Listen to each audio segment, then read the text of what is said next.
Hey there, Nia here. On this channel, we are talking about the real. No more sugarcoating. No more hiding behind false narratives of what happens in our classroom. Let's talk about a day in the life of a teacher. Not the version that fits on a slide deck. Not the one people imagine when they say, must be nice to be done at 3. The real one. Because if people actually understood what teachers are handed every single day, they might stop asking why education is failing, why students are struggling, and why teachers are leaving at alarming rates. Teachers are handed policies, not asked to help write them, handed them. Teachers are handed rules, often ones that change mid-year.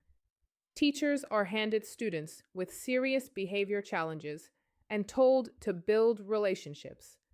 Teachers are handed students who are 3 grade levels behind, students who are functionally illiterate, students who disappeared from school for 2 years and suddenly reappear in a classroom with no plan, no support, and no acknowledgement that learning doesn't just pause and resume. And then the clock starts. We thought we were hired to teach. In fact, most teachers believe they are called to teach. That's the part people outside the classroom don't understand. Teaching isn't just a job to most of us. It's a responsibility, a commitment, a belief that what we do matters. But here's the truth no one wants to say out loud. We can't teach the way we were trained to teach anymore, because the job quietly changed. Top-down decision makers created everything they believed mattered. More data, more assessments, more benchmarks, more policies, more interventions, more initiatives, all designed to make students more successful, more competitive, more informed, more prepared. But guess who was really expected to become more? The teacher. More counselor, more behavior specialist, more social worker, more data analyst, more disciplinarian, more emotional support, more of everything except allowed to actually teach. And when it doesn't work, when students struggle, when behavior escalates, when outcomes fall short, the question is never, what did the system miss? The question becomes, what didn't the teacher do?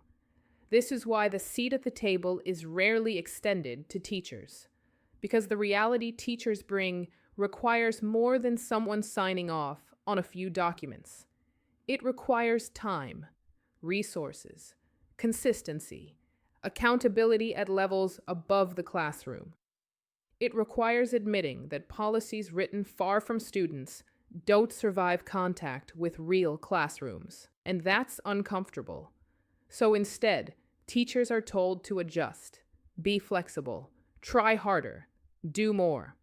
You want teachers to dress up like professionals while rolling around in the mud every day, managing chaos, filling gaps, absorbing trauma, while the people making the decisions sip coffee in offices we'll never step foot in, wearing suits most teachers can't afford, coming up with more.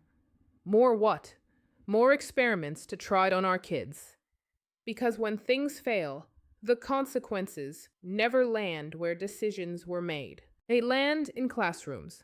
They land on teachers, and teachers are tired.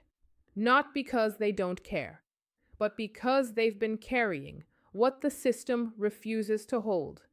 This isn't about effort. It's about design. And until people are willing to look honestly at what teachers are actually being asked to do in a single day, nothing changes. So before asking why teachers are leaving, before blaming schools, before demanding more, spend a day inside the job. Then tell us again who you think is really failing here. Let's chat it up in the comments. Don't forget to like, share, comment, and subscribe.